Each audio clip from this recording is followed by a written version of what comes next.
بسم اللہ الرحمن الرحیم۔ السلام علیکم معزز طلباء کرام، آپ سب کیسے ہیں؟ آج ہم تفسیر بیضاوی کے سبق نمبر 78 کو پڑھیں گے۔ آج کے ہمارے سبق کا عنوان ہے حروف ذلقیہ اور زائدہ کا بیان۔ آج کے ہمارے سبق کی عبارت وَلَمَّا كَانَتِ الْحُرُوفُ الذِّلْقِيَّةُ الَّتِي يُعْتَمَدُ عَلَيْهَا بِذِلْقِ اللسان سے شروع ہوتی ہے۔ آئیے سب سے پہلے آج کے سبق کی عبارت پڑھ کے اس کا ترجمہ کرتے ہیں اور اس کے بعد پھر باقاعدہ سبق کی وضاحت کی طرف بڑھتے ہیں۔ مصنف علیہ رحمہ لکھتے ہیں وَلَمَّا كَانَتِ الْحُرُوفُ الذِّلْقِيَّةُ الَّتِي يُعْتَمَدُ عَلَيْهَا بِذِلْقِ اللسان وَهِيَ سِتَّةٌ يَجْمَعُهَا رب منفل والحلقية التي هي الحاء والخاء والعين والغين والهاء والهمزة كثيرة الوقوع في الكلام ذكر ثلثيهما، اور جبکہ حروف ذلقی جن کی ادائیگی میں نوک زبان کا سہارا لیا جاتا ہے اور جن کی تعداد 6 ہے اور جن کا مجموعہ رب منفل ہے، اور ایسے ہی حروف حلقی یعنی حا، ہا، عین، غین اور ہا حمزہ دونوں کثیر الوقوع تھے، اس لیے ان کی تعداد مجموعی کے 2 کو اوائل سور میں یعنی صورتوں کے شروع میں لے لیا گیا ہے۔ ولما كانت أبنية المزيد لا تتجاوز عن السباعية ذكر من الزوائد 10 التي يجمعها اليوم تنساه 7 أحرف منها تنبيها على ذلك،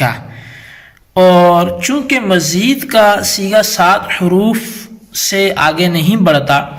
اس لیے 10 حروف زوائد میں سے جن کو کہ الیوم تنساہ جامع ہے 7 حروف کو لیا گیا، ان کو ذکر کیا گیا تاکہ تنبیہ ہو جائے کہ مزید کا وزن 7 سے آگے نہیں جاتا۔ وَلَوْ اسْتَقْرَيْتَ الْكَلِمَ وَتَرَاكِيبِهَا وَجَدْتَ الْحُرُوفَ الْمَتْرُوكَةَ مِنْ كُلِّ جِنْسٍ مَكْسُورَةً بِالْمَذْكُورَةِ، اور اگر تم کلام عرب اور اس کی تراکیب کو ٹٹولو جانچو تو پاؤ گے کہ ہر قسم میں سے جتنے حروف کو چھوڑ دیا گیا ہے وہ ذکر کردہ حروف کے مقابلے میں قلیل ہیں۔ جی طلباء کرام، یہ تھی ہمارے آج کے سبق کی عبارت اور اس کا ترجمہ۔ آئیے اب اس کی وضاحت کی طرف ہم بڑھتے ہیں۔ جیسا کہ حروف مقطعات اور حروف تہجی وغیرہ کے حوالے سے ہماری بات چیت جاری ہے، اور کتنی جامعیت اور کتنا حسن ہے اللہ کے کلام میں کہ حروف مقطعات کا جو چناؤ کیا گیا تو کس انداز سے کیا گیا، اللہ کی شان کتنی نرالی ہے اور کتنے لطیف اعتبارات موجود ہیں، ہم انہی کو سمجھ رہے ہیں۔ اسی سلسلے میں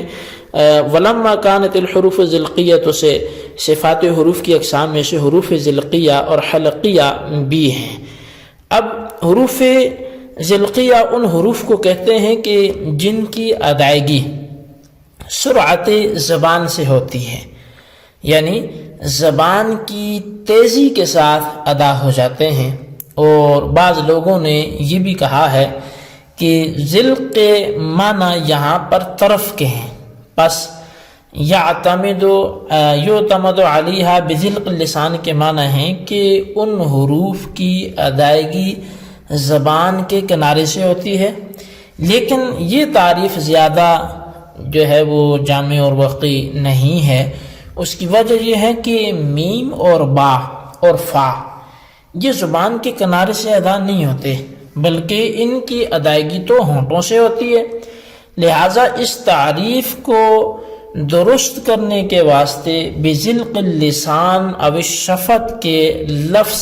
استعمال کرنا چاہیے تھے۔ تو بہرحال اس تعریف کو درست ماننے کے لیے ظاہر ہے پھر حذف ماننا پڑے گا، یہ الفاظ محذوف ماننے پڑیں گے، اور چونکہ عدم حذف یہ اولا ہے بمقابلہ حذف کے، لہٰذا پہلی تعریف یہ مناسب ہوگی کیونکہ اس کے اندر حذف نہیں ماننا پڑتا، تو دوسری تعریف مناسب اس لیے نہیں ہے کہ اس میں حذف لازم آتا ہے جو کہ ایک عیب ہے، اور پہلی تعریف میں دوسری تعریف کا مفہوم بھی ادا ہو جاتا ہے، اس لیے کہ جب یہ کہا کہ جو حروف تیزی زبان سے ادا ہوتے ہیں وہ ذلقیہ ہیں،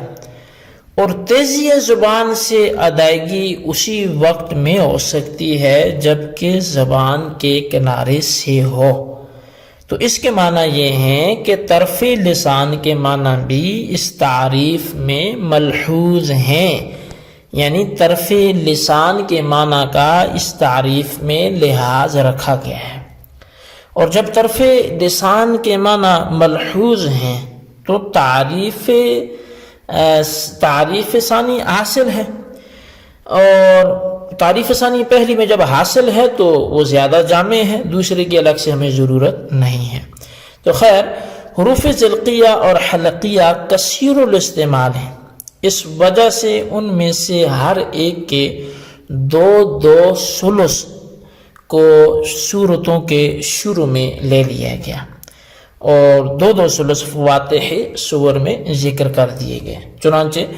حروف ذلقیہ کے 4 حروف را، میم، نون، لام، اور حروف حلقیہ کے بھی 4 حروف یعنی ح، با، عین، حمزہ، ح، ہ، عین، حمزہ یہ ذکر کر دیے گئے۔ صفات حروف کے جو اقسام ہیں، جو صفات حروف کے، تو ان میں سے حروف زوائد بھی ہیں۔ حروف زوائد وہ حروف ہیں جن کا کسی کلمے میں اضافہ کیا جاتا ہے مجرد سے مزید بنانے کے لیے یا کسی اور مصلحت کی وجہ سے، تو وہ حروف زوائد 10 ہیں، اور ان کا مجموعہ الیوم تنساہ ہے۔ ان 10 حروف سے صورتوں کے شروع کے اندر 7 حروف لیے گئے ہیں، اس بات پر تنبیہ کرنے کے لیے کہ زیادتی کرنے کے بعد کلمہ کے حرف بنائیہ 7 ہی تک رہتے ہیں، 7 کے اوپر اضافہ نہیں ہو سکتا۔ چنانچہ واقع بھی ایسا ہی ہے کہ 7 حروف سے زیادہ کا کوئی کلمہ نہیں ملتا، ہاں 7 حروف کے کلمے موجود ہیں۔ اچھا، اب یہ حروف زائد پر ایک بڑا پیارا لطیفہ سا واقعہ بھی ہے کہ جب ایک شاگرد نے اپنے استاد سے حروف زوائد کے متعلق سوال کیا تو استاد صاحب نے جواب دے دیا کہ سألتمونیہا۔ شاگرد یہ سمجھا کہ استاد نے ما قبل جو سبق ہے شاید اس کے حوالے سے بتا رہے ہیں کہ تم نے مجھ سے اس کے حوالے سے پوچھ لیا ہوا اور میں نے بتا دیا ہوا ہے، اور شاید استاد ما قبل سبق کے حوالے سے اشارہ کر رہے ہیں، حالانکہ ما قبل میں تو نہ میں نے کوئی سوال کیا نہ استاد صاحب نے کچھ جواب دیا، اس لیے فوراً سے اس نے پھر جواب میں کہا ما سألت قط، کہ حضرت میں نے تو آپ سے کبھی پوچھا ہی نہیں ہے۔ پھر استاد نے جواب میں کہا الیوم تنساہ۔ اب شاگرد پھر یہ سمجھا کہ الفاظ بول کر صرف اس کے جو ہے وہ معنی مراد لیے جا رہے ہیں، اور اس نے حروف پہ غور ہی نہیں کیا، تو شاگرد یہ سمجھا کہ استاد صاحب میرے قصور کے اوپر جو ہے وہ نظر ڈالنا چاہتے ہیں اور حافظی کو عذر بنا کے یہ کہنا چاہتے ہیں کہ اگر میں تم کو آج بھی بتاؤں تو تم بھول جاؤ گے، اس لیے پھر اس نے برجستہ کہا کہ واللہ لا نساہ، کہ اللہ کی قسم میں نہیں بھولوں گا۔ تو پھر استاد صاحب نے دیکھا کہ شاگرد کے لیے اشارے جو ہیں وہ ناکافی رہے اور وہ بات نہیں سمجھ پایا، تو پھر آپ نے تنبیہاً کہا کہ میں نے تجھے 2 دفعہ جواب دیا ہے، سألتمونیہا یہ بھی حروف زوائد کا مجموعہ ہے، اور الیوم تنساہ یہ بھی حروف زوائد کا مجموعہ ہے۔ اچھا، ولو استقرئت الکلم، یہاں سے ذکر کردہ حروف کی وجہ ترجیح بیان کر رہے ہیں، متروکہ کے اوپر جو وجہ ترجیح ہے، یعنی کس وجہ سے صورتوں کے شروع کے اندر انہی الفاظ کو ترجیح دی گئی، ان کے مقابل کو کیوں نہیں ذکر فرمایا، تو وجہ ترجیح یہ ہے کہ کلام اور اس کی تراکیب کو تلاش کرنے کے بعد یہ معلوم ہوتا ہے کہ ہر قسم کے جن حروف کو چھوڑ دیا گیا وہ قلیل الاستعمال ہیں بمقابلہ ان کے جو ذکر کیے گئے. تو حاصل یہ کہ کثرت استعمال کی وجہ سے ان حروف کو ترجیح دی گئی ہے ان پر کہ جو چھوڑ دیے گئے ان میں قلت استعمال تھا. تو جی طلبہ کرام، یہ تھی ہمارے آج کے سبق کی عبارت، اس کا ترجمہ، اس کی وضاحت. آج کے سبق کو اچھے انداز سے سمجھیں، اس کے خلاصے کو اپنے رجسٹر پر ضرور لکھیں اور بالخصوص ان سوالات کے جوابات بھی دیں. سوال نمبر 1 یہ کہ حروف ذلقیہ، حلقیہ اور زائدہ کون کون سے ہیں، سب کے نام لکھیں. اور سوال نمبر 2 یہ ہے کہ ولو استقریت الکلمہ سے مصنف کیا بتلانا چاہتے ہیں، غرض عبارت مما غرض کے واضح کریں. اللہ تبارک و تعالیٰ سے دعا ہے جو کچھ ہم نے پڑھا سنوں سے یاد رکھنے کی توفیق نصیب فرمائے. آمین بجاہ النبی الامین صلی اللہ علیہ وسلم.